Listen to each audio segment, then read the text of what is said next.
Gusto mo ba manalong presidente si Sara Duterte?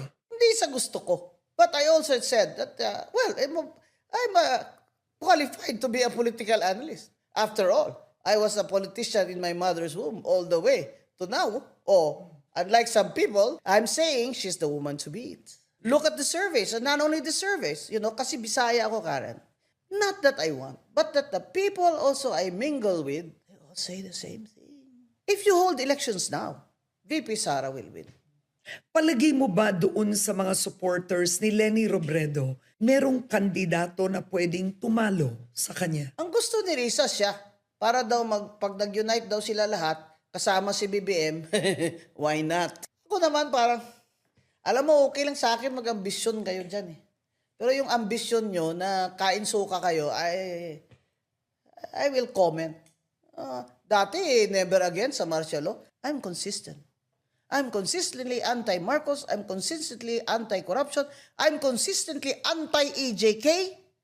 I'm consistently West Philippine Sea is ours. I said that impeachment against Sara Duterte was rigged. It violated the right to due process, therefore unconstitutional, and hindi ako uto-uto ni Martin.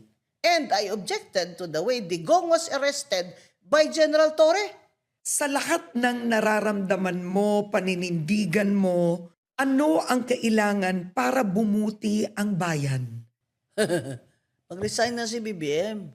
Sabi nila, same line na, you have to go to the top of it. Mag-resign na siya. He will not resign, so he has 2 years left. Kung may pwedeng gawin ang Pangulong Marcos Jr.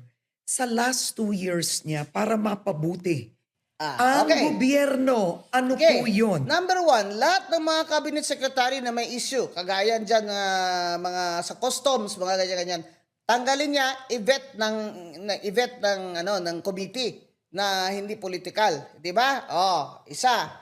Tapos si Secretary Vince Dizon should make true his word na kahit si Sandro Marcos ang investigation, iakyat nila sa ombudsman. Number 3, si Sandro Marcos ipa-resign as majority leader kasi nakakasama yun sa image niya. Isa pa, yung budget na yan. Bakit yung may mga ano pa dyan, mga unprogrammed na funds? Para ano pa yan? Yan ang source ng pagdanakaw eh.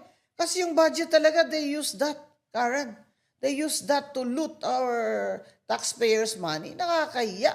We're utang ng utang. Deficit spending kayo, I propose walang sweldo ang mga senador. Presidente, Vice President, Senador at Congressman.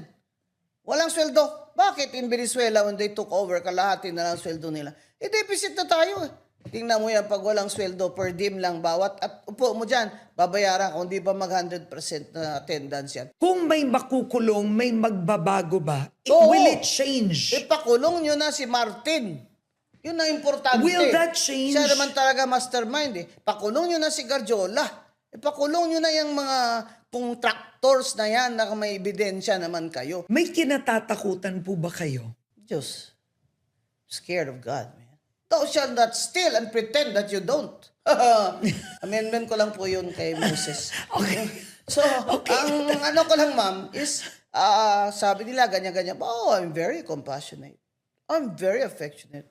Sorry na lang na hindi nyo ma-feel yung affection ko. Okay. Yeah. Pero Alright. I'm very affectionate to children, especially my brothers and sisters and I are very loyal and support each other, and we have tough love for each other. So now there's an impeachment complaint against Sara Duterte. Do you believe that she will be impeached in the lower house and it will get to the Senate? Of course.